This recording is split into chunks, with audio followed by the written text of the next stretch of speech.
ጤና ይስጥልኝ። የዕለቱ ዜናዎች እንደሚከተለው ይቀርባሉ። በቅድሚያ አርዕስተ ዜና።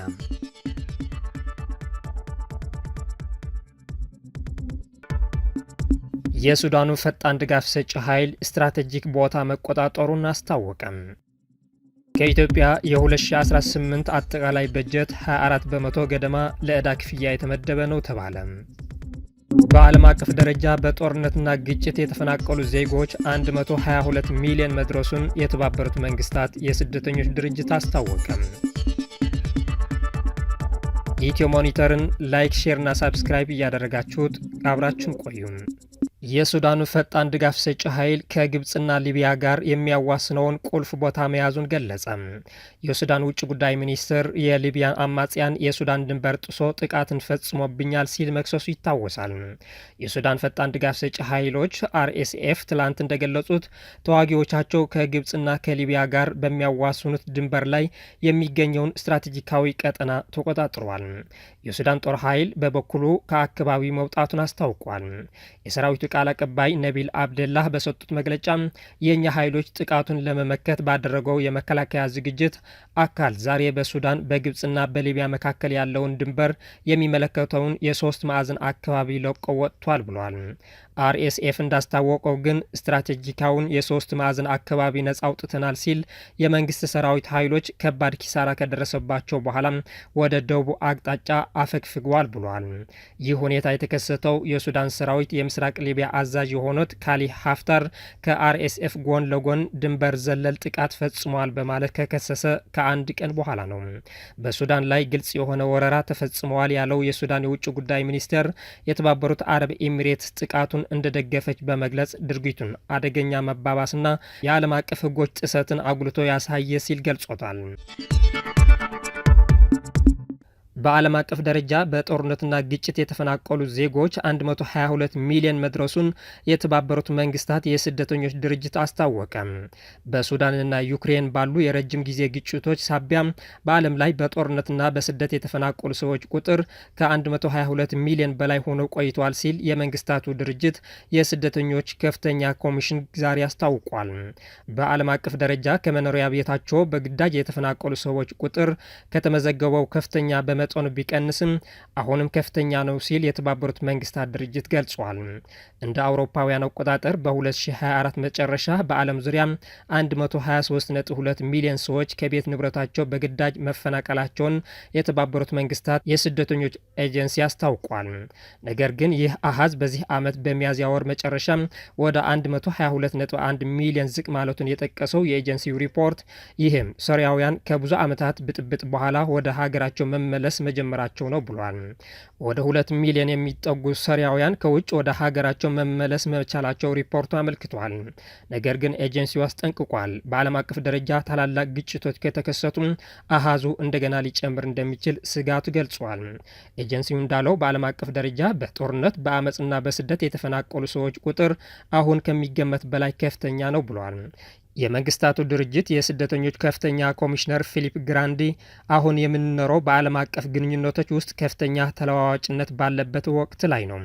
ዘመናዊ ጦርነት ደካማና አሰቃቂ በሆነ የሰው ልጅ ስቃይ የተሞላ መልክዓ ምድር እየፈጠረ ነው ብለዋል። ወቅታዊ መረጃዎች እንደሚያሳዩት ሱዳን በተፈናቃዮች ቁጥር ሶሪያን በልጣለች።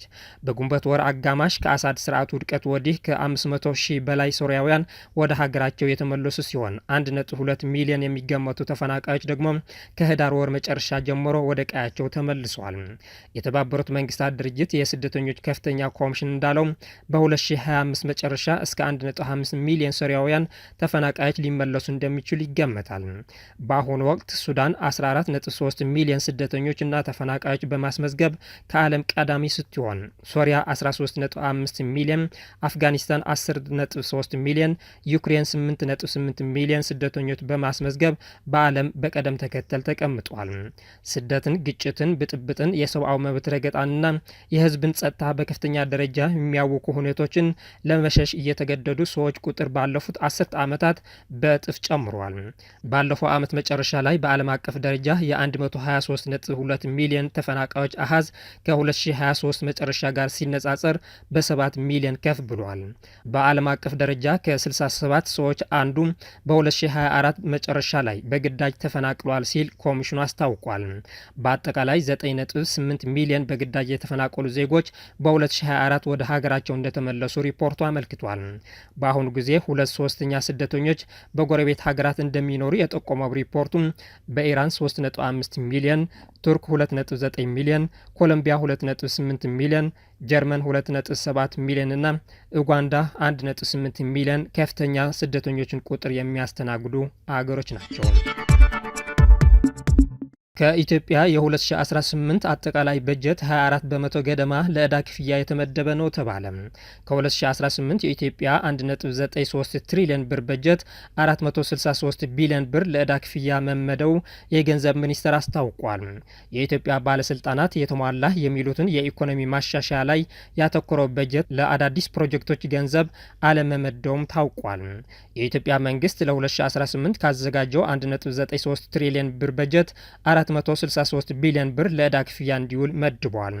ለሀገር ውስጥና ለውጭ ሀገር ዕዳ ክፍያ የተደለደለው የገንዘብ መጠን ከአጠቃላይ የ2018 በጀት 24 በመቶ ገደማ ከመንግስት የመደበኛ ወጪ 39 በመቶ ድርሻ አለው ተብሏል። ለ2018 የተዘጋጀው በጀት ከተያዘው ዓመት ጋር በ494 ቢሊዮን ብር ጨምሯል። ይህ ከ2017 መደበኛና ተጨማሪ በጀት 34.4 በመቶ እድገት ያለው ሲሆን በ2018 በጀት ለፌዴራል መንግስት መደበኛ ወጪ 1.8 ትሪሊዮን ብር፣ ለካፒታል ወጪ በአንጻሩ 415 ቢሊዮን ብር ገደማ ተመድቧል። ከሚቀጥለው ዓመት በጀት የክልሎች ድጋፍ 315 ቢሊዮን ብር ድርሻ ሲኖረው ለዘላቂ የልማት ግቦች ማስፈጸሚያ 14 ቢሊዮን ብር ተመድቧል። የገንዘብ ሚኒስትሩ አቶ አህመድ ሺዴ የመደበኛ በጀቱን ያሳበጠው ለዕዳ ክፍያ የተመደበው እንደሆነ ለህዝብ ተወካዮች ምክር ቤት አባላት አስረድቷል። የገንዘብ ሚኒስትሩ አቶ አህመድ ሺዴ በህዝብ ተወካዮች ምክር ቤት በሰጡት ማብራሪያ መንግስታቸው የውጭ ድልድል ሲያደርግ ቅድሚያ የሚሰጠው ለዕዳ ክፍያ እንደሆነ ተናግሯል። የክልሎች በጀት፣ ደመወዝ፣ ስራ ማስኬጃና ካፒታል በጀት እንደ ቀደም ተከተላቸው ትኩረት እንደሚሰጣቸው የገንዘብ ሚኒስትሩ አስረድቷል። ገንዘብ ሚኒስቴር ለህዝብ ተወካዮች ምክር ቤት ያቀረበው ሰነድ እንደሚያሳየው በ2017 በጀት ዓመት ለዕዳ ክፍያ የተመደበው 324.3 ቢሊዮን ብር ነበር። ለመጠባበቂያ በአንጻሩ 244.4 ቢሊዮን ብር ተመድቦ ነበር። በ2018 በጀት ለዕዳ መክፈያና ለመጠባበቂያ ተብሎ የተቀመጠው 732 ቢሊዮን ብር መድረሱን የጠቀሱት የገንዘብ አስተዳደር ባለሙያው አብዱል መናን መሐመድ መጠባበቂያና የዕዳ ክፍያ ብቻ 1/3 በጀቱን ወስዶታል ሲሉ ይናገራሉ። ለዕዳ ክፍያና ለመጠባበቂያ የተመደበው በጣም ከፍተኛ ጭማሪ ነው በጀቱን እንዲለጠጥ ያደረገው የሚሉት ዶክተር አብዱል መናን ይህ በጣም ያስፈራል፣ 1/4 የሀገሪቱን በጀት ለዕዳ መክፈያ ይውላል ማለት ነው ሲሉ አስረድቷል። ባለፉት 2 አስርተ ዓመታት ውስጥ 14.5 ቢሊዮን ዶላር ከቻይና በመበደር ኢትዮጵያ ከቻይና ከፍተኛ ዕዳ ካለባቸው የአፍሪካ ሀገራት ዝርዝር ውስጥ በሁለተኛ ደረጃ ላይ መቀመጧን የቢዝነስ ኢንሳይደር አፍሪካ ዘገባ አስታውቋል። እንደ አውሮፓውያን አቆጣጠር በ2030 ሙሉ ለሙሉ ሊሰረዙ የሚችሉ 21 የስራ አይነቶችን ይፋ ተደረጉ። በዚህም ወደ 92 ሚሊዮን የሚጠጉ ሰራተኞች በ2030 ሙሉ በሙሉ ስራቸውን ሊያጡ እንደሚችሉ የዓለም ኢኮኖሚክ ፎረም በ2025 የወደፊት የስራ ሪፖርት ላይ ትንበያ አስቀምጧል። ለእነዚህ የስራ መደቦች መጥፋት እንደ ዋነኛ ምክንያት የተጠቀሰው የእነዚህን የስራ መደብ ሰራተኞች በአርቲፊሻል ኢንቴሊጀንስ ሲስተም እና በሮቦት ሊተኩ ይችላሉ በሚል ነው። በ2030 ሊጠፉ ይችላሉ የተባሉት የስራ መደቦች የፖስት አገልግሎት ጸሐፊዎች፣ የባንክ ከፋዮች ወይም ቴለርስና ተዛማጅ ጸሐፊዎች፣ የችርቻሮ ገንዘብ ተቀባዮችና የትኬት ጸሐፊዎች፣ የአስተዳደር ረዳቶችና ዋና ጸሐፊዎች፣ የህትመትና ተዛማጅ ሰራተኞች፣ የሂሳብ አያያዝ፣ የመጽሐፍ አዛሪዎችና የደሞዝ ፔሮል ሰራተኞች ናቸው ተብሏል። እንዲሁም የመጓጓዣ አስተናጋጆችና መሪዎች፣ ቤት ለቤት የሚሸጡ ሰራተኞች፣ የዜናና የመንገድ አቅራቢዎችና ተዛማጅ ሰራተኞች፣ ግራፊክ ዲዛይነሮች፣ ቅሬታ ሰሚዎች፣ ፈታኞችና መርማሪዎች፣ የህግ ባለስልጣናት፣ የህግ ጸሐፊዎች፣ ቴሌማርኬተሮች፣ መሰረታዊ የአይቲ ድጋፍ ሚናዎች፣ የማሽን ኦፕሬተሮች፣ የመጋዘን ሰራተኞች መምረጥና አያያዝ፣ የኢንሹራንስ አዘጋጆች፣ የጉዞ ወኪሎች ናቸው ተብሏል። አሁን ላይ የአርቲፊሻል ኢንቴሊጀንስ ሲስተም እንዲሁም ሮቦት በዓለም ላይ የሰዎችን ስራ በመተካት እየሰሩ ይገኛሉ። ከላይ የቀረበ ትንበያ በተለይ በአውሮፓ ሀገራት እንዲሁም በአሜሪካ እውን ሊሆን እንደሚችልና ቀስ በቀስ ወደ ሌሎች ሀገሮች ሊዛመት እንደሚችል መረጃዎች ያመለክታሉ። መንግስት የነዳጅ ሽያጭ ላይ 15 በመቶ የተጨማሪ እሴት ታክስ ማስከፈል ሊጀምር ነው ተባለ። ከመጪው ሐምሌ ወር ጀምሮ የነዳጅ ግብይትን በዓለም አቀፍ ዋጋ መሰረት ይሆናል ተብሎ ይጠበቃል። ላለፉት ወራት ቀስ በቀስ የነዳጅ ድጎማን እያነሳ ያለው መንግስት ሙሉ በሙሉ ድጎማውን ከማቆም ባሻገር ተጨማሪ እሴት ታክስ ሊያስከፍልበት ማቀዱ ተሰምቷል። የፌዴራል መንግስት የ2018 ረቂቅ በጀት እንደሚያሳየው ከነዳጅና ከነዳጅ ውጤቶች 15 በመቶ ቫት በማስከፈል ከ3 ቢሊዮን ብር በላይ ለመሰብሰብ ማቀዱን ያሳያል። የፌዴራል መንግስት የ2018 የገቢ በጀት የሚል ለፓርላማ የቀረበው ረቂቅ በጀት ከስኳር 1.9 ቢሊዮን ብርና ከጨው 337 ሚሊዮን ብር ተጨማሪ እሴት ታክስ ለመሰብሰብ መታቀዱን ያሳያል። ከዚህ ቀደም እንደ ዘይትና ስኳር ያሉ ምርቶች በመንግስት የሚደጎሙና ዋጋቸውም ተመጣጣኝ እንደሆነ ከተጨማሪ እሴት ታክስ ነጻ የነበሩ መሆናቸው አይዘነጋም። የኢትዮጵያ ተቃዋሚዎች ማህበር ካውከስ ከምርጫ 2018 በፊት ዲሞክራሲያዊ ቀውስ እንደሚፈጠር አስጠነቀቀም። የኢትዮጵያ ተቃዋሚ ፓርቲዎች ካውከስ የኢትዮጵያ ፖለቲካ ሂደት መሰረታዊ ጉድለት እንዳለበትና በሚቀጥለው ዓመት ነጻና ፍትሐዊ ምርጫ ለማካሄድ ሁኔታዎችን ምቹ አይደለም ሲል አሳሰበም። ምክር ቤቱ ጠንከር ያለ ትችት በሰጠበት መግለጫው የብሔራዊ ውይይት ኮሚሽንና የኢትዮጵያ ብሔራዊ ምርጫ ቦርድን ነጻነታቸው የጎደለውና በገዢው ፓርቲ ተጽዕኖ ውስጥ የሚንቀሳቀሱ ናቸው ሲል ከሷል። ቡድኑ የምርጫውን ድል ለማረጋገጥ ገዢው ፓርቲ የመንግስትን ሀብትና የጸጥታ ኃይሎችን ለመበዝበዝ መዘጋጀቱንም ስጋቱን ገልጿል። ስጋታችንን የሚጋሩ የፖለቲካ ፓርቲዎችና የህብረተሰብ ክፍሎች ቁጥር እያደገ ነው ሲል መግለጫው ጠቁሟል። አሁንም ስር የሰደደው የሴራና የማታለል ባህል በስህተት የፖለቲካ ጥበብ ተደርጎም በመታየት ህዝባችንን ወደ ቀውስ ውስጥ መግባቱን ቀጥሏል ብሏል መግለጫው። ካውከስ የምክክር ኮሚሽኑ መመስረት በመቃወም የተቃዋሚ ፓርቲዎችን ዋና ዋና ምክሮችን ወደ ጎን በመቶ ኮሚሽነሮቹም የተሾሙት በጠቅላይ ሚኒስትር አብይ አህመድ ውሳኔ ብቻ ነው ሲል ተቃውሟል። ኮሚሽኑ ከተመሰረተበት ጊዜ ጀምሮ ካውከስን ገለል አድርጎ ቁልፍ ተግባራትን በዋናው የጊዜ ሰሌዳ ማጠናቀቅ አልቻለም ብለዋል ተቃዋሚዎቹ። ምንም እንኳን ተጨማሪ ዓመት ቢፈቀድለትም ኮሚሽኑ ከፓርቲያዊና አግላይ አካሄድ በመከተል መስራቱን ቀጥሏል ሲል ካውከስ ክስ ሰንዝሯል። በቅርቡ አንድ የኮሚሽኑ ኮሚሽነር የስራ ማልቀቂያ ማስገባታቸው ለተጨማሪ ችግር ማስረጃነት አመልክቷል። በተመሳሳይ የኢትዮጵያ ምርጫ ቦርድ 60 በመቶ የሚሆነውን አመራር በመተካት በኢትዮጵያ ለሚካሄደው 7ኛ ሀገር አቀፍ ምርጫ ቅድመ ዝግጅት በማድረግ ላይ እንደሚገኝ ተናግሯል። የሀገሪቱን ችግር ያለበትን የምርጫ ታሪክ በመጥቀስ ከ2005 ድምጽ በስተቀር ካውከስ ተቃዋሚ ፓርቲዎችም ሆኑ ህዝብ እውነተኛ ፍክክር ወይም ተአማንነት ያለው ምርጫ ሊጠብቁ አይችሉም ብሏል። ምርጫ ቦርድ ነጻና ገለልተኛ ምርጫ ለማካሄድ ምንም አይነት ምቹ ሁኔታዎች የሉም ሲል መግለጫውን ይነበባል።